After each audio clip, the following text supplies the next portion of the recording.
할렐루야. 오늘도 말씀의 은혜가 있기를 바랍니다. 말씀을 통해서 귀한 도전과 하나님이 주시는 귀한 깨달음이 우리 심령 가운데 있기를 축복합니다.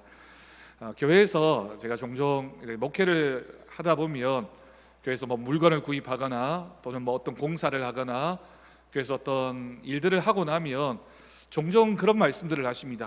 돈이 좋다, 돈이 다 했다, 이런 얘기들을 하십니다. 저는 그 말을 들을 때마다 속으로, 대놓고는 그렇게 얘기하지 않지만 속으로 어떻게 생각하냐면 돈이 좋은 게 아니라 믿음이 좋은 거고 믿음이 그 일을 했다라고 고백합니다. 여러분, 믿음이 없으면 사실은 돈이 아무리 많아도 돈으로 할 수 있는 일은 정말 제한적입니다. 믿음이 있어야 할 수 있고 믿음이 있어야 하나님의 놀라운 역사가 있을 줄로 믿습니다. 우리 바울 선교회가 이번에 참 귀한 일을 하셔서 제가 교회를 대표해서 너무 감사한 마음이고요, 하나님께서 기뻐 받으실 줄로 믿습니다. 자, 오늘은 성품 성경 공부 네 번째 시간입니다. 여러분 유인물 다 받으셨죠? 안 받으신 분들은 뒤에 우리 전도사님 가지고 계시니까 받으시면 되겠습니다. 제목을 같이 읽겠습니다. 시작. 긍정으로 비전을 이루라. 두 단어가 핵심이네요. 긍정이라고 하는 단어와 비전이라고 하는 단어가 핵심적인 단어가 되겠습니다. 자, 밑으로 내려옵니다. 스텝 1, 말씀의 살핌. 1번, 우리 조금 전에 읽었던 말씀입니다. 여러분 성경책을 옆에 두시고 본문을 보시면서 묵상하시면 되겠습니다. 1번 질문입니다. 야곱은 지금 어떤 상황입니까? 어디를 떠나 어디로 가는 중입니까? 여러분, 우리가 앞에 있는 사건을 읽지 않았지만 너무 잘 알고 있습니다. 야곱이 자신의 아버지 이삭으로부터 하나님의 장자의 명분 축복권을 빼앗기 위해서 아버지도 속이고 형도 속였다가 결국에는 그 가정에서 말 그대로 축출당하게 됩니다. 너는 우리 가족도 아니야, 너는 내 형제라고 할 수 없어, 내 아들이라고 할 수 없어. 심지어 그 형 에서는 이 야곱을 향해서 내가 너를 죽일 거야 라고 하는 위협을 당하고는 그 집을 떠날 수밖에 없었습니다. 어떤 마음이었을까요? 여러분, 이제 장자의 명분이 무슨 소용이 있습니까? 그 가족으로부터 버림을 받았고 그 가족으로부터 관계가 끊어지게 됐는데 무슨 장자의 명분이 필요하고 어떤 축복을 받았다 할지라도 이제 모든 것은 끝이라는 생각이 들었을 겁니다. 여러분, 가족 공동체 안에 있을 때는 안정도 되고 마음에 평안이 있었겠죠. 그렇지만 이제는 정말 자신의 본토, 또 고향, 아버지, 모든 형제들을 다 떠나서 멀리 혼자서 떠나야 하는 그런 형편이 된 겁니다. 자신의 상황을 바라보면서 어떤 생각을 하게 됐을까요? 내가 도대체 무슨 짓을 한 건가? 내가 아버지의 집에 있었다면 이런 일을 안 당해도 될 텐데 내가 욕심내다가 내가 아버지를 속이고 형을 속였다가 이런 일이 벌어졌구나라고 하는 자조감 또는 부정적인 마음, 나는 어쩔 수 없는 사람이구나, 나는 이제 끝이구나 라는 자신에 대한 실망하는 마음이 들지 않았을까요? 여러분, 어렸을 때 부모님에게 잘못해 본 적이 있으십니까? 제가 얼굴을 보니까 우리 성도님들은 늘 모범적으로 부모님 말씀 잘 듣고 하라는 대로 이렇게 하라고 하면 이렇게 하고 저렇게 하라면 저렇게 하고 하신 분들이 한 분은 있었을 것 같습니다만은 저는 그렇지 못했습니다. 저는 참 잘 말 안 듣는 아들이었습니다. 근데 제가 보니까 보통의 경우에 형제가 있으면 큰형은 주로 말을 잘 안 듣고요, 둘째는 형이 이렇게 부모님한테 야단 맞는 걸 보고는 둘째의 경우에는 말을 잘 듣는 경우가 종종 있는 것 같아요. 둘째들이 눈치가 좀 빠르잖아요. 눈치가 빨라서 누나나 오빠나 형이나 이렇게 잘 못하는 거 보면 저렇게 하면 나도 큰일 나겠구나 싶어서 조심하고 눈치 잘 보고 부모님 마음에 드는 행동을 하는데 이 첫째들이 참 눈치가 없습니다. 그래서 혼날 줄 알면서도 자꾸만 잘못하고 또 야단받을 줄 알면서도 어긋난 일을 참 많이 하죠. 야곱이 이제 그런 마음으로 이제 떠나게 된 겁니다. 부정적일 수밖에 없고 나는 뭔가라는 마음이 들었을 겁니다. 어디를 떠났습니까? 형의 분노가 풀릴 때까지 자신의 고향을 떠나서 브엘세바라고 하는 곳을 떠나서 자신의 삼촌 라반이 사는 밧담 아람이라고 하는 곳에 피신해 있으려고 나오게 됩니다. 브엘세바를 떠나서 이제 하란으로 가는 중에 그 도중에 길 위에서 일어났던 일을 오늘 본문에 기록하고 있습니다. 2번 질문입니다. 하나님이 꿈을 통해 야곱에게 보여주신 환상은 무엇입니까? 12절 말씀을 봅니다. 가는 중에 가는 중에 한 곳에 이르렀더니 그곳에서 해가 지게 됩니다. 여러분, 성경에서 시간을 가리키는 표현들은 그냥 이렇게 적혀 있는 게 아니라 사실은 의미가 있죠. 그냥 뭐 낮인지 밤인지 표현 안 할 수도 있는데 굳이 밤이라고 표현했던 이유가 있습니다. 야곱에게 있어서 지금 이 순간이 어떻게 느껴졌다고요? 캄캄한 밤처럼 느껴지는 그런 상황이었던 겁니다. 정말 불빛 하나 없이 어디를 가야 하는지 모르는 그런 상황 가운데 야곱이 있게 됩니다. 야곱은 그곳에서 한 돌을 베개 삼아서 누워 잠을 자다가 꿈에 하나님의 사자들이 오르락 내리락 하는 환상을 보게 되었습니다. 여러분, 이 장면을 이제 성경학자들 중에는 이렇게 해석하는 분들도 있습니다. 야곱이 돌을 베고, 우리 찬송가에도 나오는 것처럼 오늘 본문에도 나오지만 돌을 베고 잠을 잤다라고 하는 이 표현이 돌을 의지해서 잠을 잤다라고 해석하기도 합니다. 여러분, 돌을 해석해서 잠을 잤다는 게 무슨 뜻일까요? 돌침대 돌베개도 아닌데 사실은 돌 베고 누우면 딱딱하잖아요. 사람 머리가 아무리 딱딱하다 한들 돌보다 딱딱하겠습니까? 불편했을 겁니다. 성경학자들이 어떻게 해석하냐면 돌을 의지해서 잠을 잤다라고 하는 건 지금 야곱이 지금 있는 곳은 광야이고 사람들이 없는 곳이고 누구도 나를 보호해 줄 수 있는 상황이 아닙니다. 그래서 돌 무더기를 자신의 옆에 두고는 잠을 잔 겁니다. 왜 돌 무더기를 자신의 옆에 두었을까요?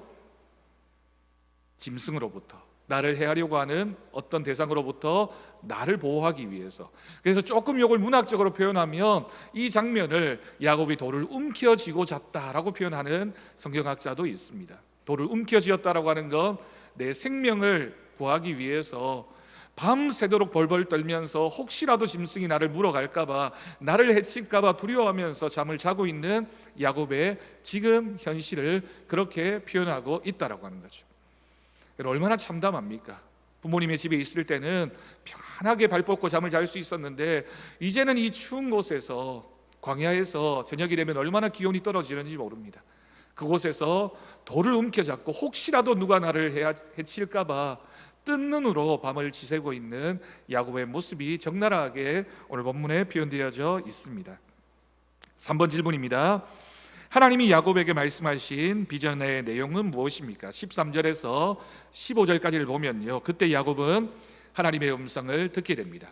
뒤에 우리가 히브리서에도 나오지만 이 장면을 해석하기를 야곱이 하나님 앞에 꿈의 환상 중에 천사가 사닥다리를 타고 하늘 위로 오르락내리락 하는 것을 보았다라고 하는 걸 야곱이 간절한 마음으로 하나님 앞에 기도했다. 야곱의 기도를 하나님의 천사들이 하나님께 옮겨 주었다라고 하고 이렇게 해석을 하기도 합니다. 3절에서 야곱은 13절에서 15절까지 말씀을 보면 하나님의 음성을 듣게 됩니다. 하나님 뭐라고 말씀하십니까? 야곱이 지금 누워있는 이 땅을 야곱과 그의 자손에게 줄 것이며 자손은 동서남북으로 퍼져나가서 모든 족속이 야곱과 그 자손으로 인해 복을 받는다라는 말씀을 주셨습니다. 더 귀한 말씀은 그리고 어디로 가든지 하나님이 지키시고 허락한 것을 이루기까지 야곱을 떠나지 않겠다라고 말씀하십니다. 하나님이 야곱에게 주신 약속입니다. 여러분, 이 장면을 읽으면서 야곱이 지금 간절한 마음으로 하나님 앞에 기도하고 있습니다. 근데 즉각적인 기도의 응답이라면 여러분, 상황이 이렇게 됐으면 더 즉각적이지 않을까요? 하나님께서 내가 너에게 이 땅을 주겠다, 너의 자손에게 주겠다, 네가 어디로 가든지 너와 함께 할 것이며 내가 너를 지켜 보호하여 하겠다라는 말씀보다 더 야곱이 바라고 더 즉각적인 하나님의 응답은 지금 즉시 집으로 돌아가고 형과 화해를 하고 아무 문제가 없었던 것처럼 돌이킬 수 있으면 그게 더 즉각적인 응답이지 않겠습니까? 그렇지 않나요, 여러분? 굳이 외삼촌 라반의 집으로 또 가야 되고 고생해야 되고 언제 돌아올지 모르는 그 시간들을 보내야 했을까요? 아닙니다. 더 즉각적이라면 야곱이 원했던 건 지금 이 자리에서 고향으로 돌아가는 걸 겁니다. 근데 하나님은 그렇게 하지 않으셨습니다. 왜였을까요? 아마 여러 가지로 이해할 수 있겠지만 야곱은 자신의 잘못에 대한 대가를 분명히 치러야만 했습니다. 자신이 지은 죄, 자신의 잘못에 대한 회개의 시간, 또 돌이킬 수 있는 시간이 꼭 필요했습니다. 긴 시간, 그리고 경험, 고난과 아픔의 시간들이 필요했던 거죠. 또 그리고 뭐가 필요했을까요? 야곱이 지금 돌아가는 것보다 더 많은 시간을 하란에서 보낸 다음에 돌아가게 되었을 때 야곱은 지금의 모습과는 전혀 다른 변화되어진 모습으로 자신의 고향으로 돌아갈 수 있었다라고 하는 거죠. 그러니까 야곱에게 주어진 이 고난의 시간, 아버지의 집을 떠나서 보내야만 했던 그 긴 시간이 야곱이 이스라엘이 되는 시간이었다라고 할 수 있습니다. 바로 이곳에서 야곱이 돌아올 때 나중에 에서를 만나기 직전에 이스라엘이라는 이름을 이제 얻게 되죠. 그렇게 본다면 야곱이 이스라엘이 되는 데는 고난의 시간, 시련의 시간, 연단의 시간이 필요할 수밖에 없었다라고 이해할 수 있습니다. 그래서 하나님께서 이 약속을 주셨던 겁니다. 너와 내 자손에게 이 땅을 줄 것이며 네가 어디로 가든지 네가 고난스럽다고 힘들다고 어렵다고 생각하는 그 순간에도 나도 너와 함께 하겠다. 네가 어디로 가든지 나는 거기까지 따라갈 것이며 그곳에서도 네가 기도하면 내가 너의 기도에 응답하겠다라고 하는 약속을 하나님께서 주셨습니다. 우리는 종종 그렇게 생각합니다. 내가 잘되고 성공하고 형통하면 하나님 내 곁에 계시지만 내가 실패하고 낙심하고 어려울 때는 하나님이 없는 것 아닌가, 하나님이 나를 버리신 것 아닌가라고 생각할 수 있습니다. 그렇지 않습니다. 하나님께서 기도하면, 고난 중에서도 기도하면 내가 거기까지 너와 함께 하겠다, 그곳까지도 너를 지켜보호하겠다라고 약속하여 주시는 하나님이신 줄로 믿습니다. 자, 4번입니다. 우리가 3번에서 들었던 하나님의 음성은 긍정입니다. 하나님께서 야곱이 지금 너무 부정적인 마음이잖아요. 나는 실패했다, 나는 이제 희망도 없다, 나는 끝이다, 우리 가족으로부터 버림받았다라고 하는 부정적인 마음을 가지고 있는 야곱에게 하나님께서 너와 함께 하겠다, 너와 내 자손에게 이 땅을 주겠다라고 하는 것은 긍정입니다. 예전에 한 15년, 한 20년 전쯤에 우리나라에 굉장히 유명했던 기독교 서적이 하나 있었습니다. 여러분 아마 다 읽어보셨을 겁니다. 책 제목이 뭐였냐면 긍정의 힘이라고 하는 책이었습니다. 읽어보신 적 있으신가요? 그 긍정의 힘이라고 하는 책을 이렇게 읽어보면 여러 가지 내용들이 있지만 그 중에 하나가 내가 나를 부정적으로 바라보는 것보다 긍정적으로 바라보는 것이 우리의 삶을 더 행복하게 만들 것이다, 긍정해야지만 능력이 있고 힘이 주어진다라고 하는 그런 내용입니다. 그런데 여러분 그 책에서 조금 부족한 부분이 하나 있었는데 그게 뭐냐면 우리가 나를 바라보면서 긍정하는 것도 중요하지만 그런데 여러분 사실 이건 불가능합니다. 왜냐하면 우리는 본래부터 긍정적인 존재가 아닙니다. 우리는 사실은 굉장히 부정적인 사람들이에요. 우리가 우리를 바라보면서 긍정할 수 있는 건 사실은 몇 번이지 않습니다. 우리가 나를 바라보면서 대단하다, 참 잘한다, 좋다라고 하는 경험들은 우리의 인생에서 굉장히 짧은 시간들입니다. 그러면 여러분 긍정의 힘이 말하는 진짜 긍정은 뭘까요? 하나님께서 나를 긍정해 주시는 겁니다. 그러니까 내가 나를 긍정적으로 바라보는 게 아니라 세상은 그런 얘기를 하거든요. 네가 너를 믿고 네가 너를 긍정적으로 바라보기 시작하면 성공하고 잘 될 것이다라고 조언하지만 그건 세상적인 가르침이고요. 우리 교회에서 말하는 긍정은 하나님께서 나를 긍정해 주시는 겁니다. 하나님께서 나에게 주시는 긍정이 있어야지만 우리가 비전을 품게 되는 거죠. 나는 여전히 무능력하고 나는 여전히 죄인이고 나는 여전히 아무것도 할 수 없는 존재이지만 하나님께서 그런 나를 들어 사용하시면 하나님께서 나에게 은혜를 주시고 하나님께서 나를 긍정하시면 나는 하나님이 기뻐하시는 일을 하는 사람이 될 줄로 믿습니다. 아멘입니다. 여러분 그게 바로 하나님이 우리를 긍정하시는 모습입니다. 4절이 그 얘기입니다. 하나님께 긍정적인 비전을 받은 후 잠에서 깨어 뭐라고 고백했습니까?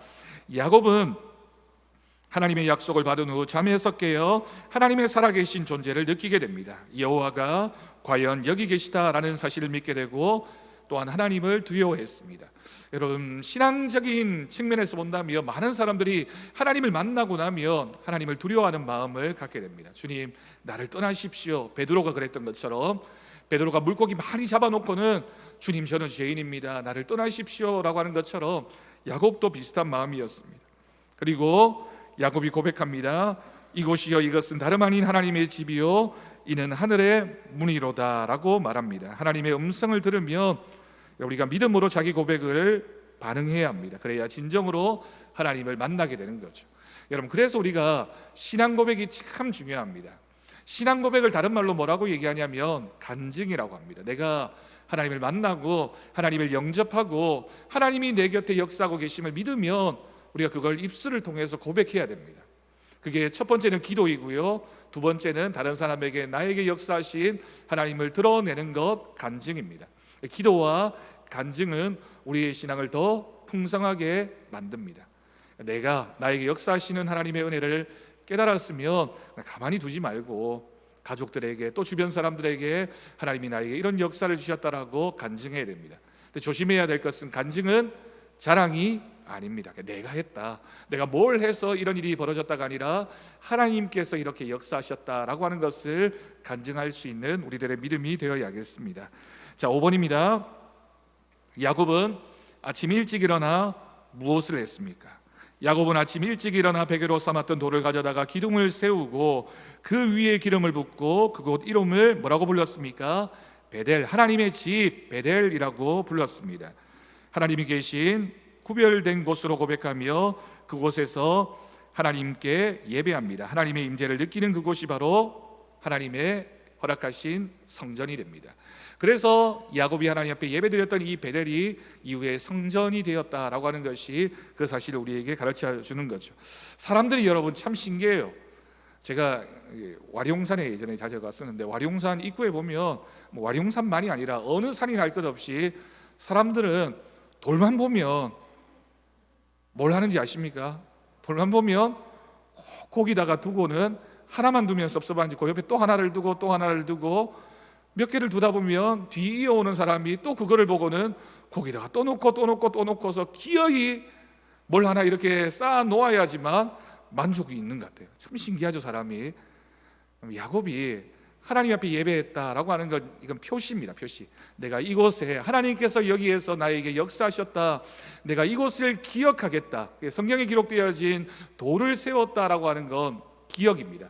하나님과 내가 맺은 약속의 기억, 하나님께서 나에게 약속을 주셨으니 내가 이 돌을 볼 때마다 기억하겠다. 에베네셀이라고 하는 것도 도움의 돌이잖아요.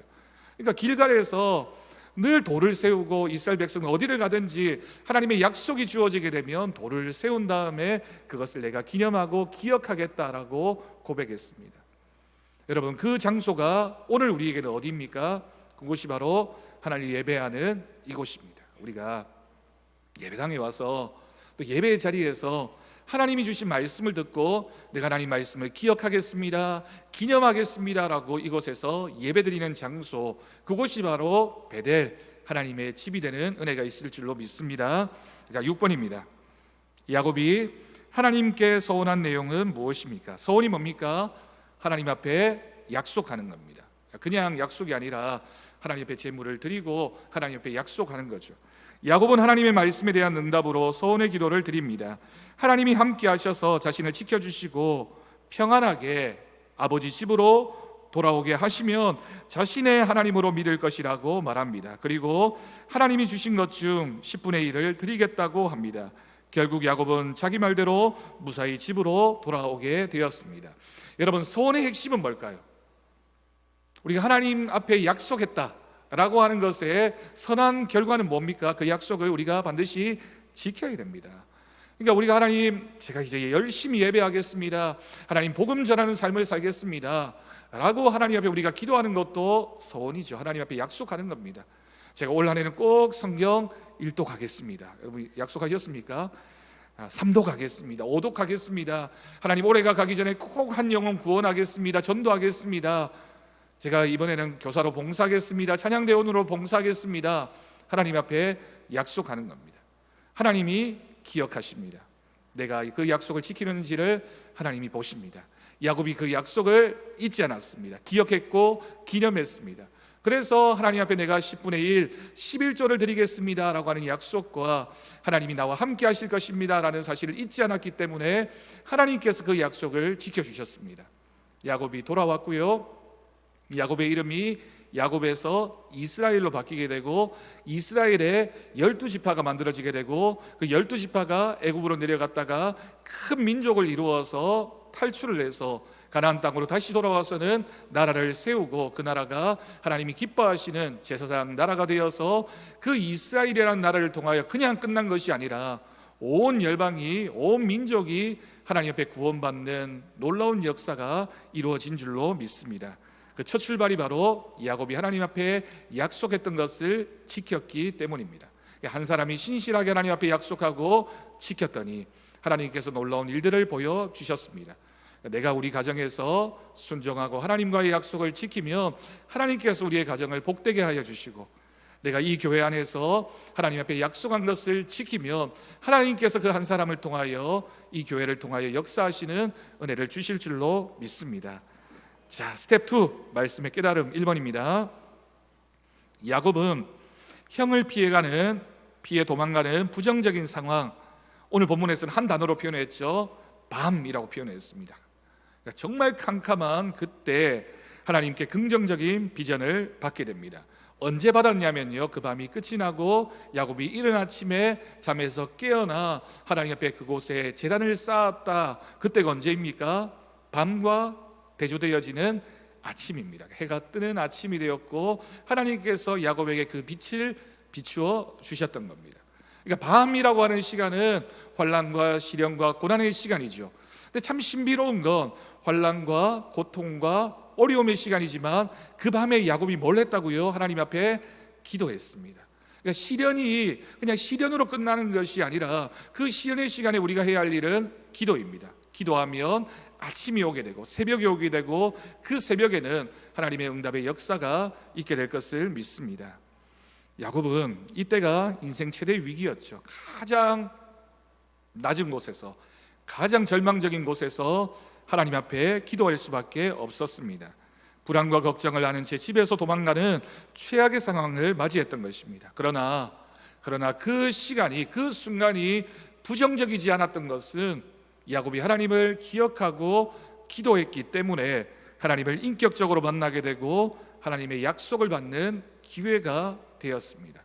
우리가 여러분 세상에서도 그런 얘기를 종종 하죠. 위기가 바로 기회이다. 위기를 잘 지나고 나면 기회를 붙잡을 때가 온다.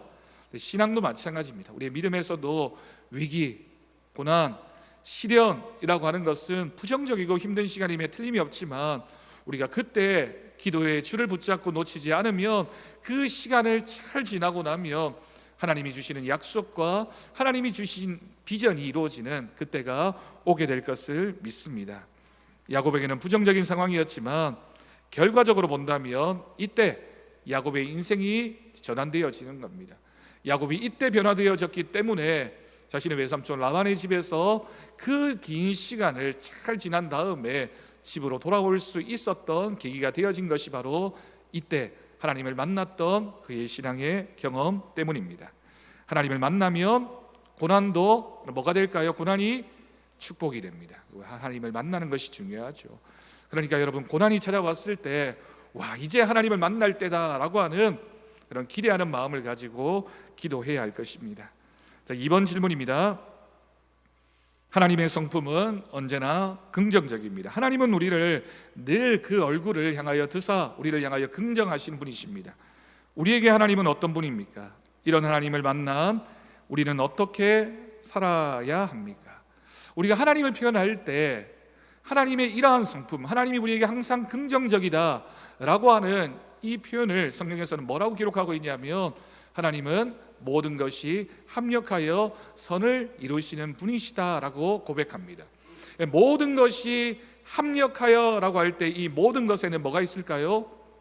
고난, 실패, 아픔, 좌절, 실망, 낙심, 또는 반대로 성공, 우리가 어떤 성취, 기뻐하는 것, 이런 모든 것들이 다 우리의 신앙의 삶에 녹여지게 되고 그런 시간들을 통하여 하나님은 우리를 선하게 만들어 가십니다.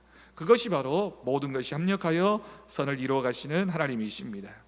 그래서 우리는 하나님을 어떻게 고백합니까? 하나님은 좋으신 하나님이라고 표현하죠. 영어로는 God is good이라고 합니다. 하나님은 좋으신 분입니다. 하나님은 선한 분이시고 신실하신 분이시고 우리의 기도에 응답하시는 분이신 줄로 믿습니다. 그러므로 그리스도인들은 어떤 상황에서도 우리가 회개하고 우리들의 부정적인 모습을 바라볼 때도 있지만, 그러나 그 순간마저도 하나님이 나를 일으켜 세워주실 거야, 하나님께서 나를 회복시켜 주실 거야 라는 믿음을 가지는 것, 그것이 바로 하나님이 우리에게 보여주시는 긍정입니다. 하나님이 우리를 긍정하신다.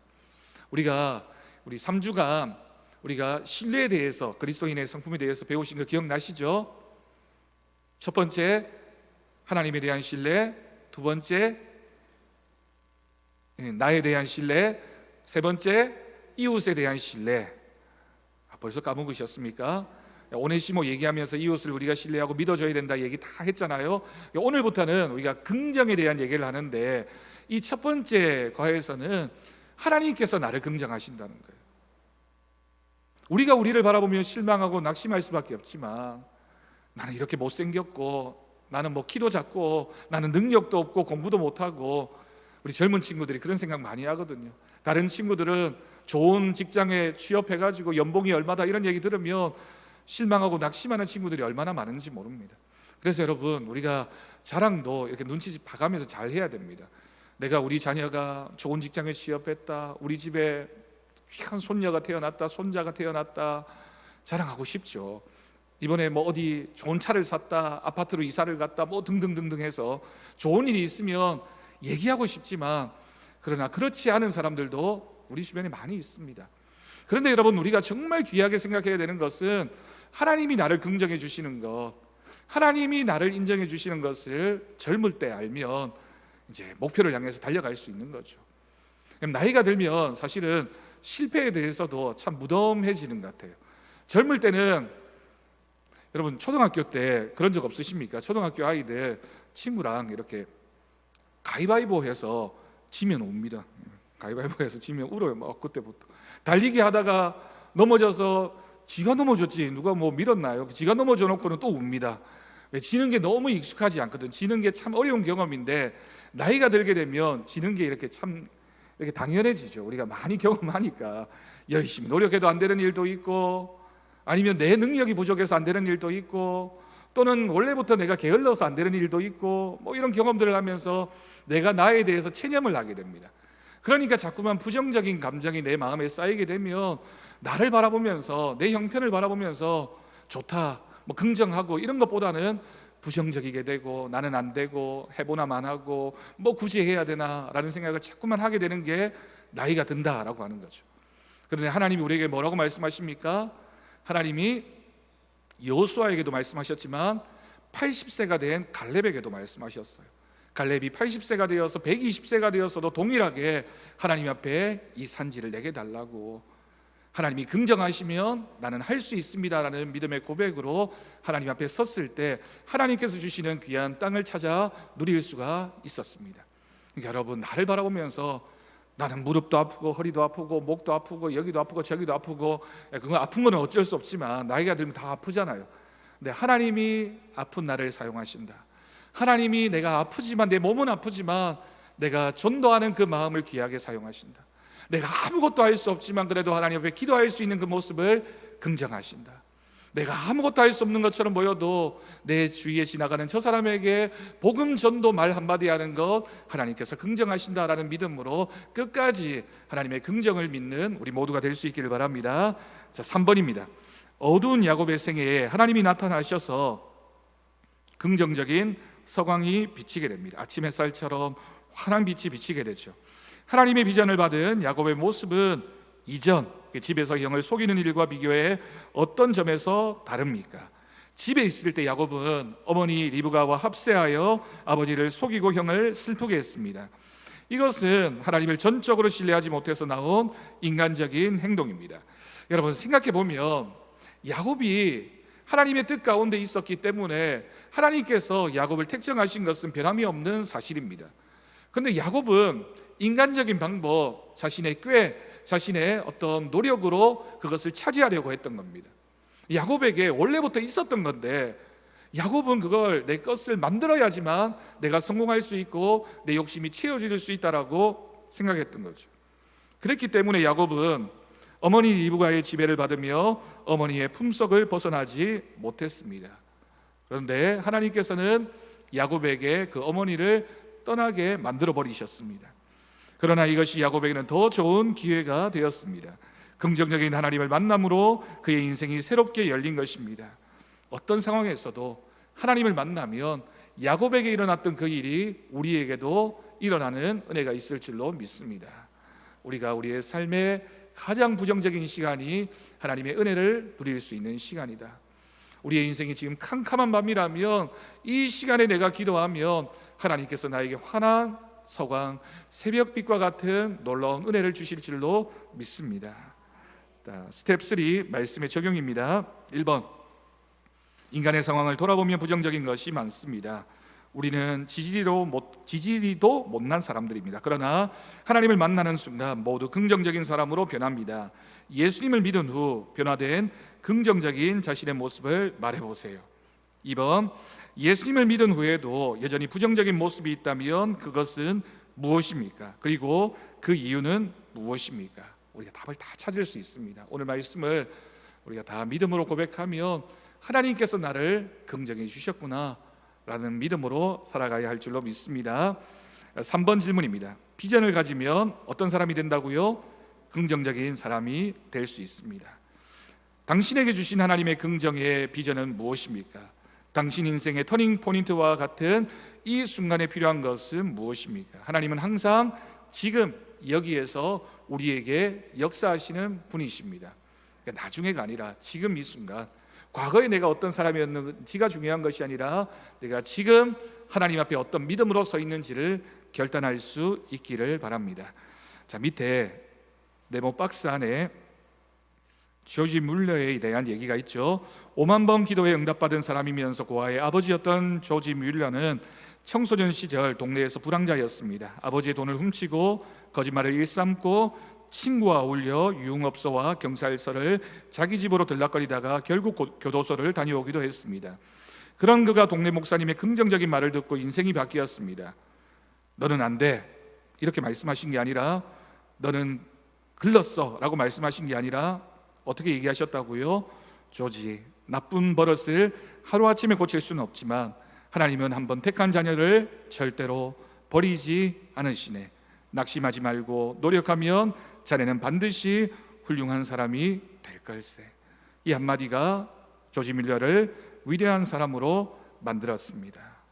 우리가 우리 자녀에게 또는 우리 주변의 누군가에게 꼭 어린아이만이 아니라 우리 주변에 누군가에게 긍정적인 말을 하고 그 사람을 믿음으로 세워주는 말을 하고 하나님께서 당신을 세워주십니다, 하나님께서 당신의 삶을 바꿔주실 것입니다 라고 하는 귀한 권면의 말로 우리가 서로 용기와 힘을 가지고 하나님의 긍정하심을 믿고 살아가는 우리가 될 수 있기를 간절히 바랍니다. 자, 마지막에 있습니다. 긍정 성품 연습하기. 긍정의 5단계. 1단계, 부정적인 행동을 하기 전에 뭘 하라고요? 잠깐 멈추자. 말 한마디 하기 전에 또는 내가 포기하고 실망하기 전에 잠깐 멈추고 뭘 해야 됩니까? 2단계, 왜 자신이 이런 행동을 하는지 생각하며 분별력을 갖자. 이렇게 하는 것이 과연 좋을까 나쁠까를 생각해 보라는 겁니다. 3단계, 해결할 수 있는 다양한 방법을 찾자. 그 방법이 어디에 있을까요? 기도 가운데 있고 말씀 가운데 있습니다. 4단계, 긍정적인 것을 선택하며 실천에 옮기자. 5단계가 중요합니다. 당장 이루어지지 않더라도 어떻게 해야 된다고요? 계속해서 희망을 갖자. 기도해야 됩니다. 끝까지 하나님의 뜻이 이루어질 줄 믿고 합력하여 선을 이루어 가시는 주님을 믿고 기도하는 우리 모든 성도들이 될 수 있기를 바랍니다. 우리 찬송가 487장 함께 찬양하겠습니다. 487장입니다.